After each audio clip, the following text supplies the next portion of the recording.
So we're back with part 2 of our interview with Ken Hulme, traditional Noder-style dulcimers. Right. After the technical difficulties, I know a lot of people on the internet, on the Noder group and on some of the others, are always asking about what the heck is a Noder. Right. So a Noder is not your finger.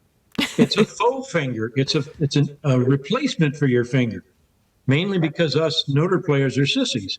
We don't want to get hurt fingers. You press down on those strings and it hurts until you build up lots and lots of calluses. Mm-hmm. So the Noder takes the place of that. And I'm pretty sure the whole thing came about back in Europe with the ancestors, the pre-Dulcimer dulcimers called fretted zithers, back in Germany and places like that. They literally were building with really thick wires. Oh, yeah. And they were building with what we would think of as a very high action height, the height between the string and the fret itself. And I mean, we're talking maybe more than 1/4 of an inch on some of those. Wow. So it took a lot of force to press the strings down, and it hurt a lot. And so they figured out a stick would work. So there's a whole bunch of different ways. A lot of us use wooden sticks of various hardwoods. I mean, you don't want to go down and buy a hardware store dowel. It's just not hard enough wood. See, I've used oak. When I bought my Gatlinburg one, they gave us a little pine stick, and pretty soon it had a groove in it. Oh, yeah, groovy, babe. I have upgraded to oak, but... Yeah, if you can upgrade even farther. Now, you're in where, Maryland? Maryland. Okay. I know there's bamboo that grows up there. Mm-hmm. I know you can go to the garden store. Yep.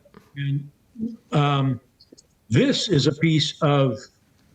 Is that a good location? I'm looking at myself. A little bit higher. A little bit higher. There you go. Yeah. Yeah, there we go. Okay, this is a piece of black bamboo. It's a particular species of bamboo. Okay. See the hollow end there? Oh, nope. Didn't see the hollow end. Oh, there's the hollow end. There we go. It's black. It's black. It's hard to see down in there. Yeah, yeah. And there's the knot joint. at the end. Yeah. Okay. I got this from a cutting under the bridge in Corvallis, Oregon, where it grows wild. It's not native to that area, but somebody planted one out there. Bamboo is a very traditional Noder in America. Oh, okay. We have 2 species or 3 species of bamboo that's native to America. Yeah, I can walk down 2 houses and get it if they're not looking. Bingo. Or if you ask politely, they may want you to help trim it. You know? Right, exactly. They're always looking for help to trim it, yes. Exactly. And now you have that little 1/4 inch dowel, or maybe a little bit bigger. I think I went a little bit bigger than the 1/4 inch. Yeah. Now this is one of those, ever since the 1970s when they started making lots of dulcimers, and and a lot of the makers sent out a Noder. They did it cheaply. They sent out a piece of cheap 1/4 inch pine dowel. Right. I think this might be a 3/8. Yeah. The point I want to make is the diameter. Your finger isn't 1/4 inch in diameter. Your finger's more 3/8 or 1/2 inch. Those are not matching up. 3/8 or 1/2 inch. See, yes, you can play with a 1/4 inch. This is a piece of 1/4 inch feather quill. This end you can use to strum with, but this end you can also cut off and use as a Noder. Okay, and a lot of times people will do that. In the old days, they did that. They would cut it off here and use this end as the Noder, and this end to strum with after they cut it off. So now, one of my old dulcimer friends, Steve Hulberg, uses a 1/4 inch dowel, and he uses it very, very well. He swears by 1/4 inch dowel. I swear at 1/4 inch dowel.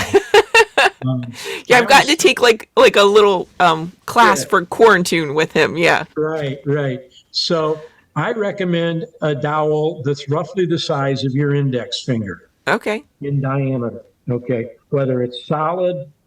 I didn't bring my ebony one. It's over at the other place where we were doing stuff. I have one made out of ebony. like a piano piece of Right, ebony. right. You can buy those dowels of really neat exotic wood on the internet. They're called pen blanks.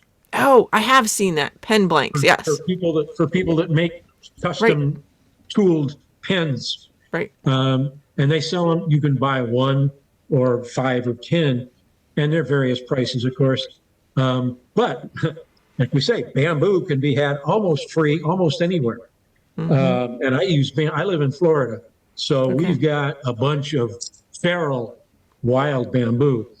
I can Yeah. walk around my neighborhood and get 6 different kinds of bamboo, Wow. anywhere from half the size of a pencil to bigger than my forearm Wow. in Wow. diameter.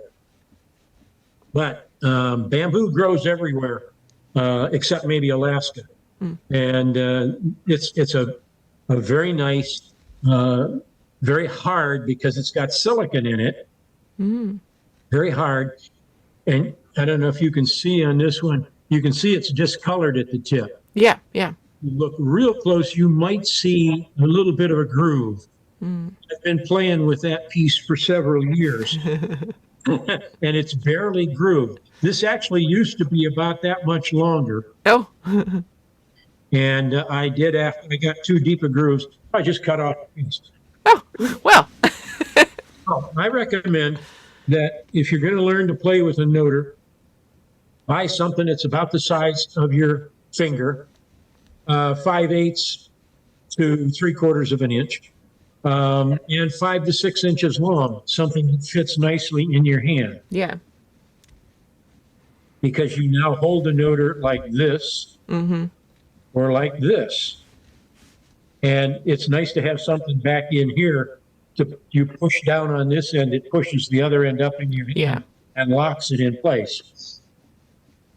And there are noters for people who have, let's call them hand issues. We have a couple of friends on the internet who have multiple sclerosis and other things like that makes it hard for them to hold things. And there are adaptations that can be made.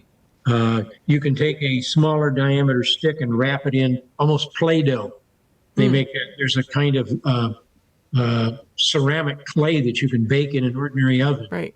You can wrap this stick, or maybe something slightly smaller, in a wad of dough, and then put it in that person's hand and let them grab it, and it'll make finger marks. And then you take the stick out and bake it. Nice. Yeah. And somebody I know invented what she calls a noter dog. She takes a noter and a piece of foam rubber and wraps it around and either stitches it or tapes it and leaves the end so that this end is maybe that thick. This end is only noter thick, and then she can grab down on it. Right. And if you play a very long time too, a noter dog can be very handy because it's easier on your gripping fingers. Yeah. And that's speaking of gripping fingers, that's a thing that a lot of people who are getting started in noter need to learn to do, is not get that death grip. You don't want to hold that sucker so tight that your knuckles turn white, okay? Yep. Because it hurts. Yeah. Pain is not a good thing. So you want to hold it. Well, an old fencing master of mine told me when you hold a fencing foil, you want to hold it like a little bird. Strongly enough that it won't get away, but not so strong you strangle a poor little bugger. So be gentle with your noter. Picks are another aspect of noter and drone and all sorts of dulcimer playing. And we've all seen the 65 different variations on a plastic pick. And we've all seen people who, we've all read about at least, people who start out and their noter, their pick goes click, click, click, click as it goes over the strings. It's because they've got the noter too deep into the plane of the strings, and it's going clack, clack, clack as you strum across. That's probably me. You don't want to lock your hand in this orientation. It needs to flick back and forth. Robert Force, one of the godfathers of modern dulcimer. I took a beginner class of his when I was far from being a beginner, but I learned a lot. And he taught what he called the burnt marshmallow strum. You know that you've held a marshmallow Oh, and you take it off and it hurts and you do these, right? You strum like this, baby. that's Yeah, great. strum like this. Yeah.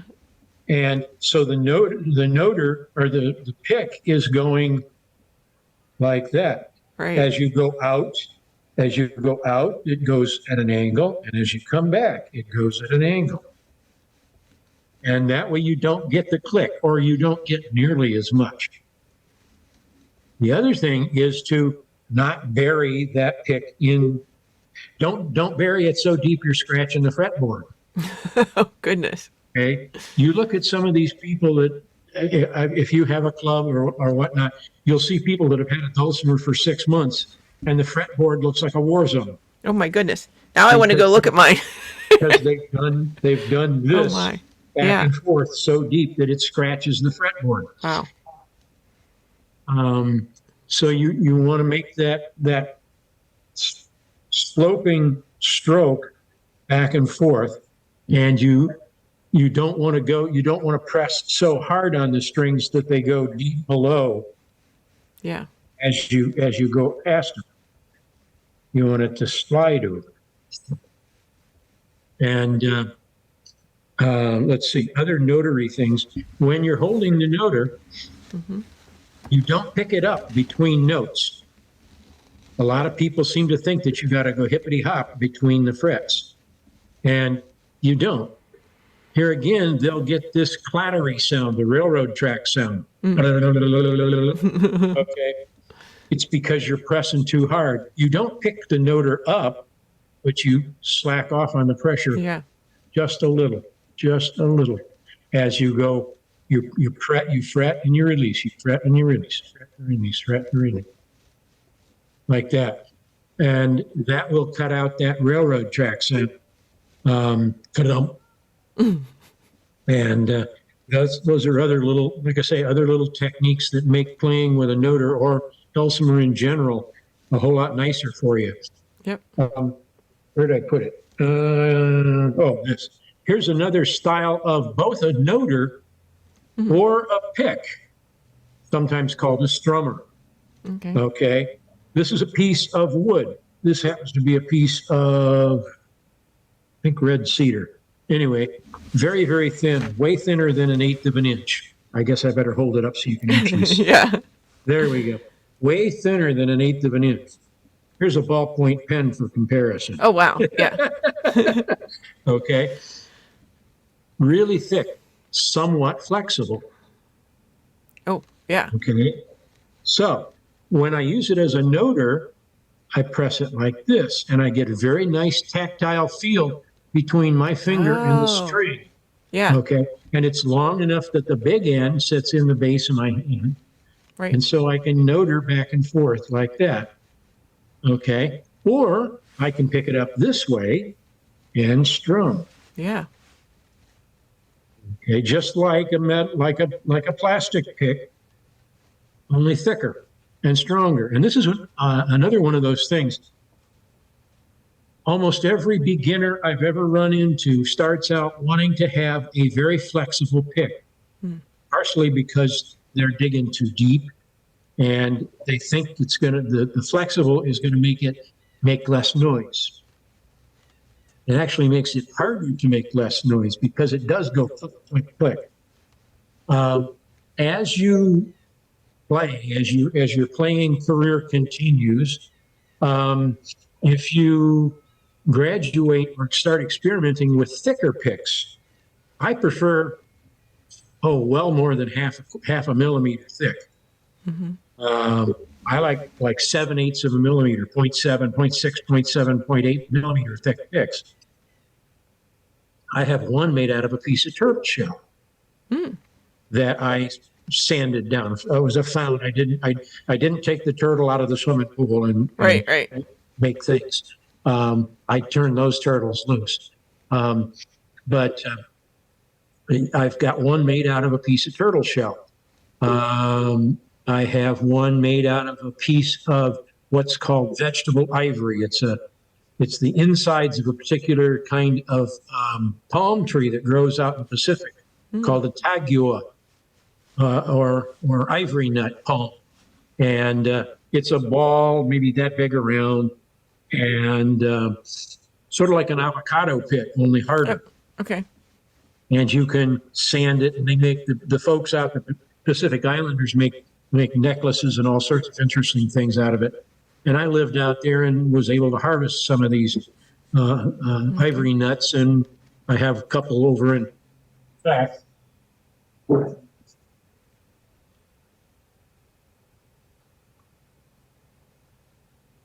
This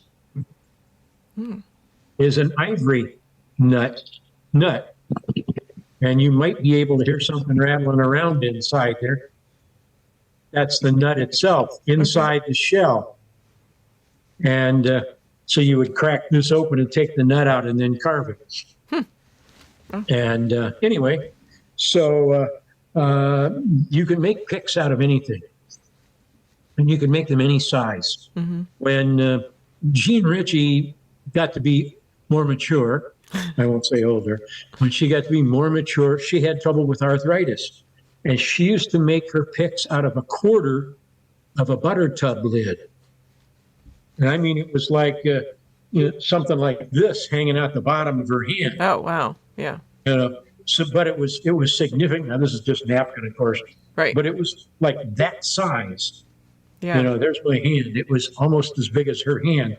And she would use that as a pick because she could grip it more readily. Right. There again is another thing that you can do. We can do adaptive things for folks with hand issues. Yeah. There is a kind of plastic pick made by Herdime that's called a thumb pick. It's a finger thumb pick because it has the finger loop to fit over your thumb, but it also is the size of a more standard pick, so you can grip it either way. You can make those. You can make bigger picks. You can again take a piece of plastic, a lid, and some of that putty, and make a thicker, easier to handle grip for your picks. And then this, of course, is the other pick that everybody wants to know about, the feather pick. I have a friend who got me a bunch of feathers. Turkeys walking across her yard molted left them, so she sent them to me, but I haven't done it yet. Yeah. Well, as you can see, the first thing you do is you take off all the fuzzy bits. Right? That shocks everybody right off the board, right? Yeah, exactly. What do you mean? Well, if you're going to play, there's two ways to play with a feather. If you're going to play pen style, where you hold it like this and use it just like we would use a pick, then you can keep the fuzzy bits, and it looks really cool. Okay. And there's that classic photograph of Jean Ritchie playing like that. Yeah. And what you do is where's my camera? There it is. Get the pointy bit up here. There we go. You can see that I've carved it into, just sliced the tip off at about 45 or 50 degrees, just like you would a quill pen.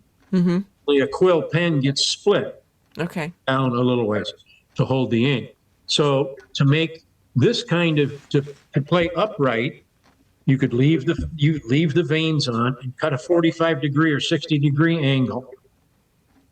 And then you literally just hold it like that.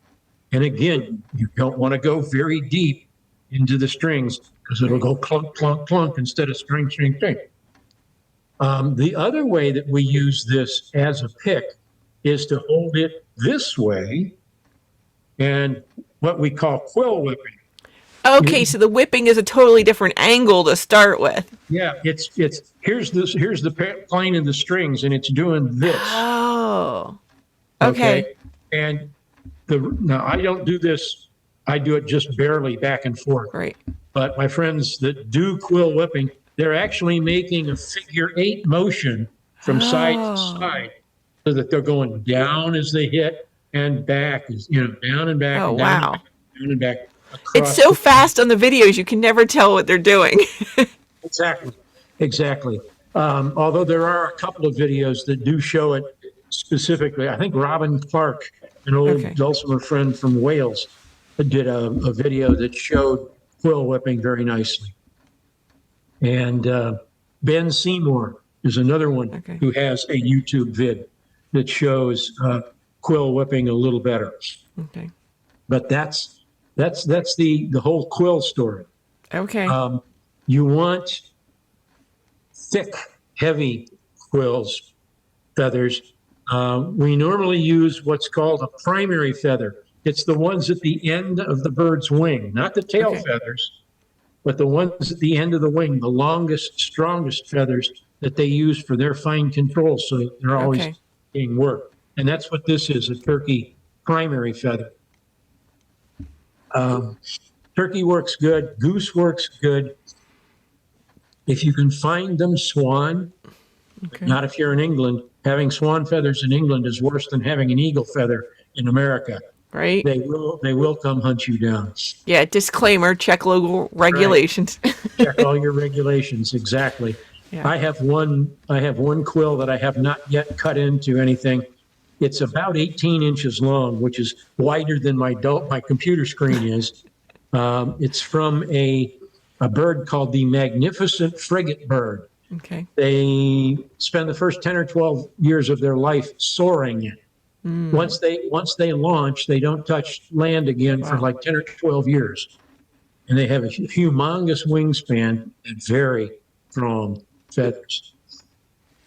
I have used, I'm a bird watcher, a birder, as we say. And so I'm always finding feathers. Mm-hmm. I find feathers from a lot of the wading birds like herons and egrets and stuff like that. They're probably not technically legal, but, you know, I've never seen a park ranger or a game warden that would take a feather away from some little kid, picked it up in the woods, you know. And hey, I'm just a big little kid. So, all right. Anything else you want to know about? Oh, I noticed, I don't know if you still have the dulcimers near you. I can get them. What you need? One of them appeared to have feet on them, and the other one had the cutouts on the fretboard. Oh, yes. I'll bring those. Just Questions. We have questions.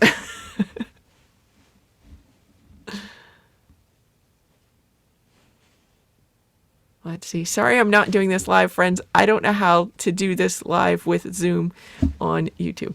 Okay. Yeah. Oh, well. Here we go. This is the same instrument, actually. Right. Okay. Here's a foot. Here's a foot. And here's the other two back here. Okay? Yeah. What they do is they hold the dulcimer up off the tabletop just a little bit. Mm-hmm. Okay? That a music and sound theory here. The dulcimer is a lousy acoustic instrument. It's got this big brace right down the middle. Okay. Give it a fancy name. We call it a fretboard, but it's a brace. And it prohibits a lot of the top from vibrating. Mm-hmm. Guitars and mandolins, and banjos even, the top produces the majority of the sound. The dulcimer, because of that big brace, the sides and the bottom actually produce more of the vibration that makes the sounds we hear than the top does. So all these people that are going out and spending good money on sound grade woods for the top of their dulcimer are wasting their money. Yeah. So there are two ways to make the bottom vibrate better. Because the funny thing is, we know this doesn't work that well to vibrate, and yet we sit the dulcimer on our lap. Right. Our not very hard thighs. Right. The vibrations and mute the instrument. So to unmute the instrument, we don't have a switch on the screen. We have the buttons on the bottom, and we set the dulcimer either on a board, sometimes called a possum board, or on a tabletop, and the feet let the thing stay distant from them, so it's not resting on anything here. Gotcha. And that lets this vibrate better. And that makes not only better sound, but more sound. So it's a non-electric amplifier. Okay. I don't have a possum board. I don't use a possum board very often. I would show you, but it's basically about a 1/2 or 3/4 inch plank that you set the dulcimer on, and it supports the dulcimer at either end with a bar or a block of wood. But the beauty of the feet is they'll go anywhere. Right. And you can play on TV trays, you can play on countertops. Yeah, yeah. It makes it really nice. So that's why the feet, because it gives us better volume, more volume. Now, is that something people can just add on, or? Yeah, you can go down. These are just little 1/4 inch. They're about 3/8 inch dowel. Okay. They're just glued to the bottom. Now, if you don't want to do that permanently at first, just for a test, you can go down to the hardware store and get these little chair leg fixers that go on the floor to keep your chairs screeching as they go across. Right. They have little sticky backs on them. Yep. They're not going to mess up the finish. But you can put 3 little sticky backs. I mean, obviously, I'm not afraid of stickers. I still have my numbers on. Right. Yep. So Okay. you can put 3 small little Yeah, they're little things. felt pads. Yeah. Yeah, but you don't want felt. Okay. Per se. You want something. Now it may have a little bit of rubber or felt, but ideally you want hard to hard. Okay. Because if you got felt in there, that's soft. Right. Okay, and that soft starts to mute again. So you really want hard to hard. But for a test, just to prove the point to yourself, you can do that. Or you can take 2 pencils and set them on the table and set the dulcimer on top of 2 pencils. Right. This is a 1/4 inch dowel, or that noter of yours that's too small. You could probably even use like double-sided tape to put little wooden feet on to try it out. Yeah, exactly. Okay. Exactly. That's not going to be enough. Not going to be enough rubber to nullify the ability. So yeah, Okay. that's why the feet. And the other thing that we do here, you were asking about. There you go. You can see arching. Done for a couple of reasons. One, it's to lighten up the actual overall weight of the dulcimer, because that's the single heaviest part of the whole instrument right there, especially when you're talking the high fretboard or a wide fretboard. It's the most massive piece of the instrument, and it does the most to deaden the sound. So a lot of builders, traditional and modern builders, will turn the fretboard upside down before they put it on, and they'll use a router and they'll carve a U-shaped channel down the inside of this. Oh. It's glued just on the edges. Okay. And they will often also put holes through the top at various places along underneath that channel to help the sound and the air go in and out. Okay. What's unique about this one, and there are very few people that have a dulcimer with this, if you notice, so you can see sort of the spacing of the arches matches the spacing of the wide and narrow parts of the fretboard. Yeah. Yeah. I wondered about that. Yeah. I did this on a whim. I had been thinking about it for years. I mean, literally a couple of decades. I'd been thinking about, why don't they make them that way? Instead, they make them some arbitrary width and depth. Right. And so when I started to build this instrument, I said, why not? So I built the instrument, and I drilled the little holes for the staple frets. And at that point, it's not attached to the dulcimer yet. Right. So I now knew where the frets would be. And I just arbitrarily decided about a 1/2 inch or a little less for the leg of the arch. And then the distance between, I just measured it out. And I actually originally cut square ends and then took a round file and filed it round because I don't have a bandsaw or a scroll saw that cuts curves nicely. But that part of it is the artistic part. Yeah. And that's one reason to have an arched fretboard too, is it's just sexier. It's much prettier than an ordinary, chunk of wood. Yeah.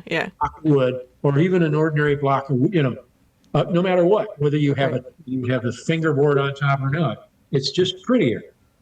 So that's why that. Oh yeah. Before we had our technical difficulties earlier, we were talking about head shapes, head shapes, and you showed a flat head, and we showed scroll head. This is, I'll call it an imitation scroll head. Yeah, this is a block. Okay, it's shaped like a scroll from the side, but it's a solid chunk of wood.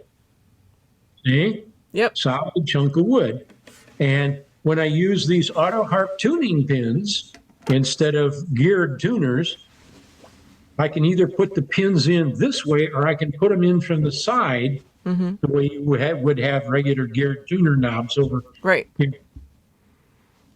And this was a very traditional way to do this. Whether they actually carved the notches in there and then made wooden tuning pegs, but they also made these solid block tuning heads. I have one in the back room that's a replica that I made from a museum instrument in Pennsylvania, the Mercer Museum of Americana. Started in 1900 by a guy named Henry Mercer.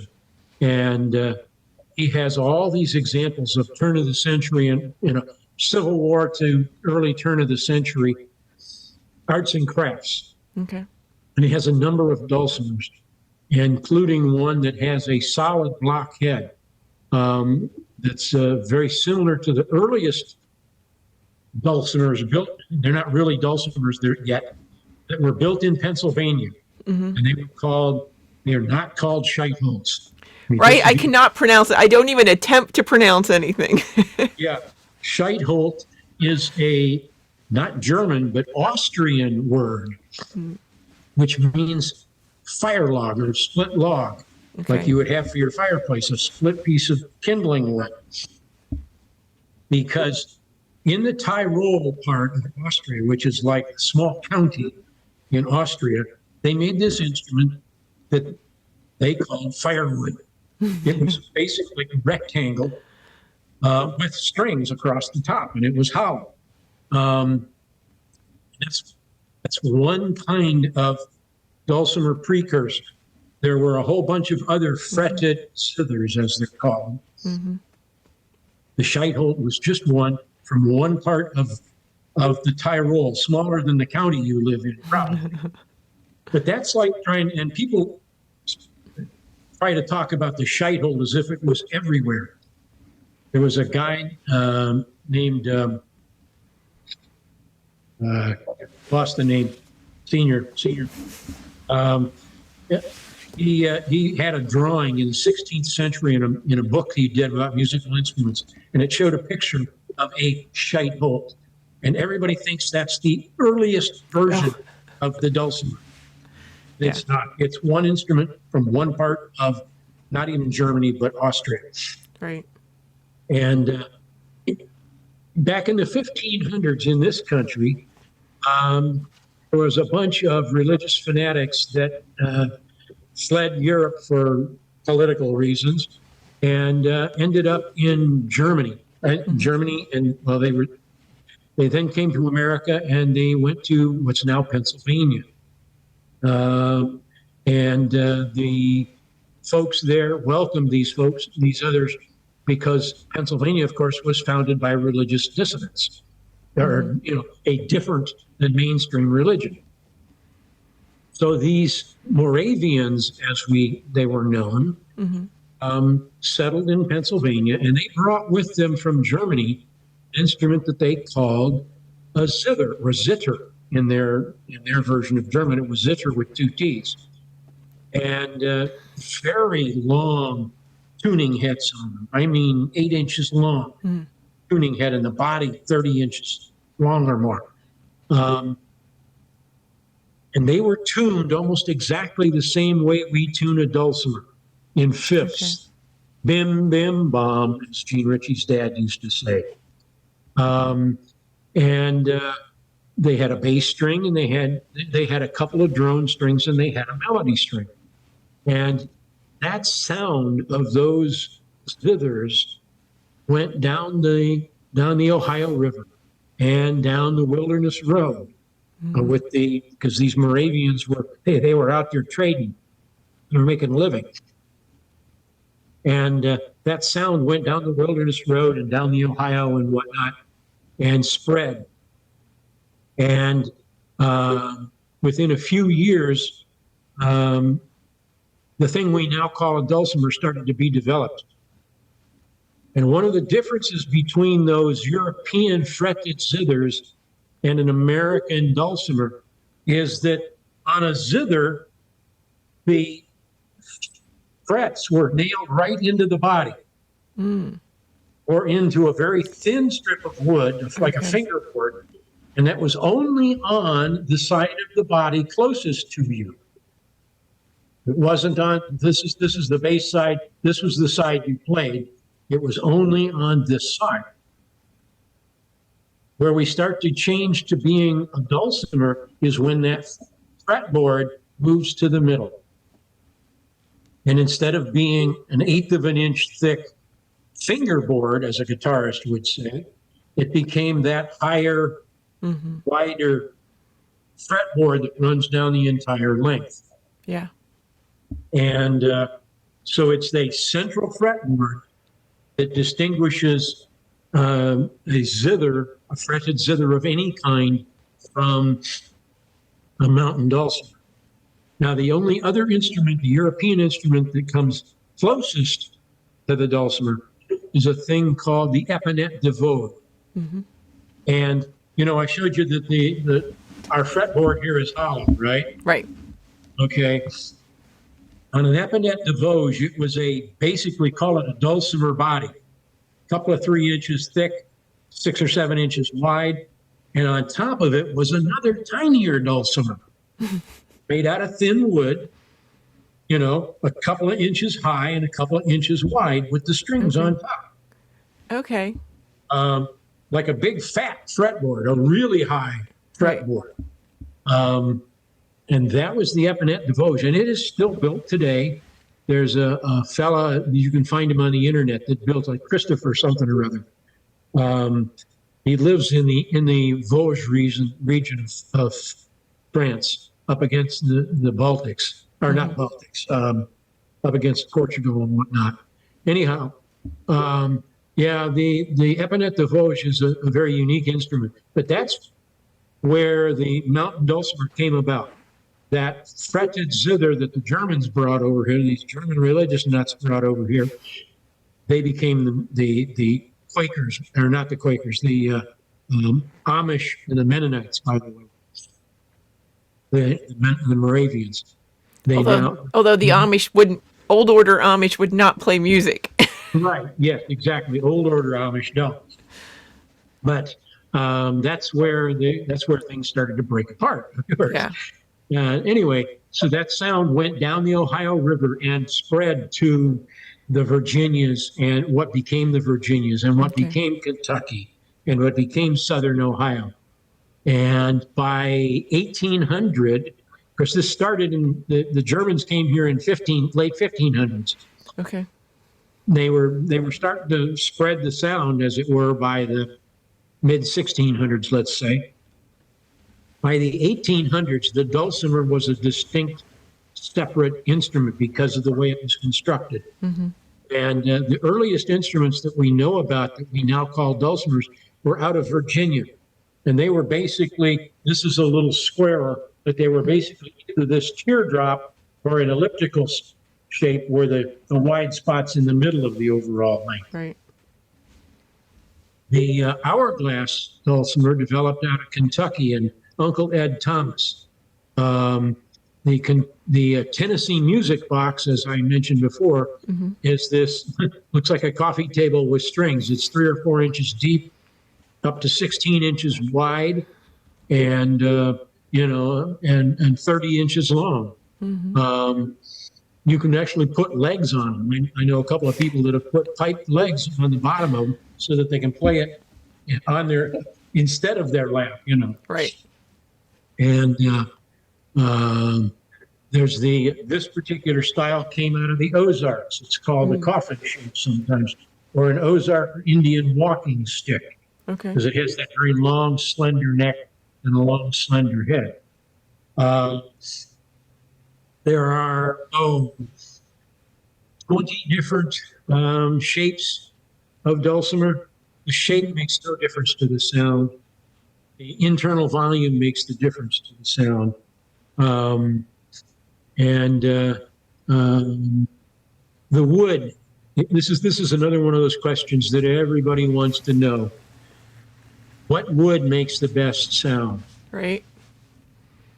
The answer is yes. Okay. Buy the one that looks the prettiest to you. Okay. Because unless you have perfect pitch, you're not going to be able, and exquisite hearing, you're not going to be able to distinguish the difference between an all cherry or maple or walnut, dulcimer, because there are 100 different factors that go into making the sound of a dulcimer, including wood type, including volume, including length of the strings, the vibrating string length, all sorts of factors, where the bridge sets relative to the end blocks, all sorts of things that make a difference in the sound. A good dulcimer builder can make a dulcimer sound any way he wants to, he or she. There are a number of female dulcimer builders, and we should promote them as much as we can. So in terms of the wood, buy the one that makes you happy. Right. Let's put it this way. 15 years ago, back when, or maybe 20 now, back when the original Everything Dulcimer website was around, I offered a challenge to anybody that was willing to take it up. I would go behind a curtain with a number of dulcimers made. I would do 2 different tests. One of which is I would go behind a blanket with a number of different shapes of dulcimer. Right. I would play the same song the same way with all these different shapes, and you get $100 if you can 100% of the time tell me it was played on an elliptical versus an hourglass or a Tennessee music box. Right. Okay. The other test was I'm going to take a bunch of hourglass or elliptical dulcimers made of different woods behind that blanket. And if you can tell me exactly 100% of the time that one you played was, you're playing a maple dulcimer now, Ken. No, sorry, you don't win the $100. Yep. I've offered that challenge for close to 20 years. And the 2 or 3 people that were gutsy enough to take me up on it didn't even get within the realm of statistical accuracy. Okay? They didn't even come close to 50-50. I took 2 dulcimers back there. They didn't even, it was like, out of 6 tries, they got maybe 2 right. Yeah. So buy the one that makes you happy. Yeah, when I did the Gatlinburg shop, they told you the woods, and they had you narrow it down to like 3 of them that you liked the most based on the woods, and then you went and closed your eyes and they played them, and you picked from there. Yeah, that's the really, really good way to do it. And a good luthier, whether you're in person like you were at the Gatlinburg shop, or you go to Black Mountain, North Carolina, or any of the builder shops where they actually let you in. We used to be able to go to Berea, Kentucky and go to the shop there, but he's finally retired. He builds at home now. But a luthier that's worth his salt will get a hold of you on Zoom like this, or on Skype, or over the phone, and play a bunch of instruments for you, and let you pick by sound and pick by look. Yeah. Of course, you can go to the McSpadden site and pick by eye, but I don't believe they have sound bites. They may, The but way I they did have, it was a shop that was selling McSpaddens. So right, they did right. play it over the phone. Yeah, yeah. Same thing. I narrowed it down to a couple, and then they went ahead and played Right. them for me. Yeah. Well, it's not hard. It ain't rocket surgery, as we used to say when I was a technical writer, to build a dulcimer. Okay. You can literally build a dulcimer out of a cardboard box. I've heard that.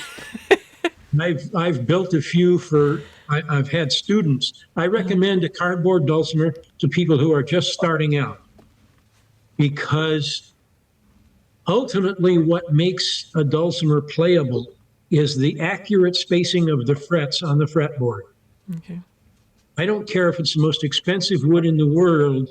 If the frets aren't spaced right, you've got a wall hanger. Yeah. You don't have something playable. Every cardboard dulcimer maker, and there's only 2 or 3, their fretboards are exquisitely accurate. And in fact, what I do is I tell my students, if you're interested in this, don't go buy a dulcimer. I said, don't go buy a wooden dulcimer, even a cheap one, because harpmaker Dave no longer has his $125 dulcimers available. He passed away from cancer a few years ago. Anyway, you can go buy a cardboard dulcimer for under $100. The fretboard is dead nut accurate, and the body makes much difference when you're learning. I've played dulcimers that were made out of Legos. And I played one that was made out of Lexan, bulletproof plastic. You could shoot the sucker, and made out of Lexan. I've seen dulcimers and played dulcimers that were 14 inches long and 37 inches long. The body material, when you're learning, makes very little difference. Now, as you learn, you're going to say, ooh, I like the higher pitch sounds, or I like the lower pitch sounds. Or you're like me, 75 years old, and you're losing your hearing. And I'm going to have to get hearing aids here in the near future. That's another story. But yeah, so buy the one you like, because that's what's going to make you happy. But building your own is very, very easy and tremendously rewarding. And the hardest part is getting that fret spacing accurate. To solve that, you can go to McSpadden or Folkcraft. Folkcraft in particular sells fretboards already slotted, some of them with or without frets already installed. Wow. So you can buy just a fretboard. You can also go to some of the individual builders, custom builders. I mean, I would build a fretboard for somebody. I'm going to charge them maybe $50, $60, $70. Right. But the rest of the wood isn't that terribly expensive. You can go to places like Woodchuck's Wood. If you don't have a lot of tools, you can go to a place like Woodchuck's Wood and buy 1/8-inch thin planks of wood that are 6 or 8 inches wide and 30 inches long, and that's all you need. And if somebody's interested in learning to build, I'll teach you. It ain't rocket surgery, as we say. I can show. I don't have. It'd be hard to bring up pictures to show you on Zoom, but I have pictures of ones where I've taken the cardboard dulcimer fretboard that a student had, and he and I sat down and we made a wooden dulcimer and just cut the fretboard away from the cardboard and glued it in place. It takes 2 pieces of wood, one at each end, roughly the size of a 2x2. And that's when you make a block type tuning head like this, just a solid chunk of wood and some of these tuning pins. And you make this end and you make this end. You notice this is a different piece of wood too. And then you have these 2 thin pieces that make the sides, and you put a brace in the center, and you bend the side around that brace, and glue it at either end with clamps. And suddenly you have a hollow dulcimer. It's just got sides and ends. Yep. And then you put the bottom on, and then you take another piece of wood and you make the fretboard, and you take another piece of wood and you make the top and drill the holes or make another shape of sound hole if you want, and put the pieces together, and it's that easy. Wow. So there. Let's see if it'll pick up on the speaker since you're on the table now. Okay, well, let's see. It's worth a shot. That's coming through a little. A little bit anyway, huh? Yep.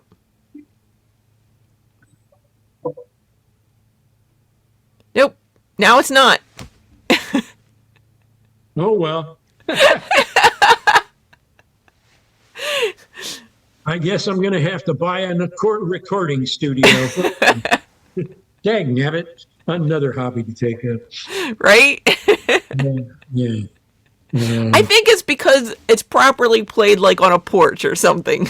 Yes. Not on the internet. That's the other thing that people want. But my friends can't hear me. Get them hearing aids, or get a possum board. Put it on your lap, because yes, the dulcimer was intended to be played in at most a living room size area, with friends sitting almost knee to knee, or no more than 15 feet away. Generally in a circle or a U around you, kind of campfire setting. Right. But don't take your really good dulcimer to a campfire. Play it on your lap. Play it with a possum board, or at least just a blank piece of wood on your lap, and put the dulcimer on there, or on a table next to you. And that's the way a dulcimer was intended to be played. It has never ever been a concert instrument where you're on Carnegie Hall. And although I know dulcimer players who have played Carnegie Hall, yeah, it's not intended for that.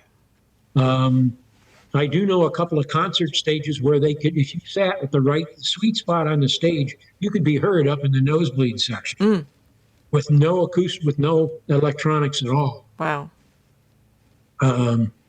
Quick story there. I did a bunch of music when I was in high school, and we used to go to a place called the Metro in Toledo. It was the best acoustic stage before they built, other than Carnegie Hall, before they built some of the others in New York. You could literally, and we did this just because we were high school kids, you could drop a pencil on the sweet spot on the stage, and you could hear that perfectly clear 150 feet away and 75 feet above the floor. Wow. So I know they could hear a dulcimer, but the dulcimer was never intended for that. It was never intended for open mic nights or anything much, or a house concert at best. And it works really nice in a house concert if you don't own one of the Frank Lloyd Wright mansions. It's a good instrument for that, and it can be heard just fine. And if you have other people that want to play along, they have to be smart enough, I won't say to play down to, but to not play much louder than you do. Yeah. So that everybody can be heard. Yeah. This is the problem in any jam session, whether it's a bunch of dulcimer players or multi-instrument jam, but especially multi-instrument jams, where everybody plays as loud as they can so they can hear themselves over everybody else. Right. The good band or the good jam session, when you have good musicians, they play to each other, where you can hear the individual instruments all around the room. One of the more beautiful things in this world is to be a part of a group like that, where you're in a circle or a square, a rectangle, whatever, but you're several musicians playing together and you're not playing the music. You're not, you are the music. Mm-hmm. It's just, you are the music. If somebody makes a mistake, it's just part of your rendition time. Wow. At one point in my life, a couple of points in my life, I was bass drummer for a bagpipe band. It's almost erotic sensation is to be in a pipe band circle, 6 or 8 bagpipers and drummers on either side. And you're in a circle that's 15 feet in diameter tops, and you're playing that loud, wonderful music. And you're not listening to the music, you're not playing music, you are the music. And that's the way the Dulcimer is intended to be listened to in that kind of house concert setting. Yeah. I wish more people would do that. Yeah. I'm going to go ahead and end this because I have kept you way too long. You've been really gracious. I wouldn't mind interviewing just to learn more about you for another time, but I'm not going to keep you any All right. longer. All right. Some other time we'll do this then. Yeah, All this right. is great. All right. Now I got to figure out how to turn this back off again. You turn off your end and it'll turn me off too. I think. Yep. Well, thank you again. I can't thank you enough. This has been really educational and fun. Yeah, good. That's, if it ain't fun, don't do it. Right? That counts for everything in life. If it ain't fun, don't do it. Yep. Okay. Take care. We'll see you Thank later. you. Bye. Bye-bye.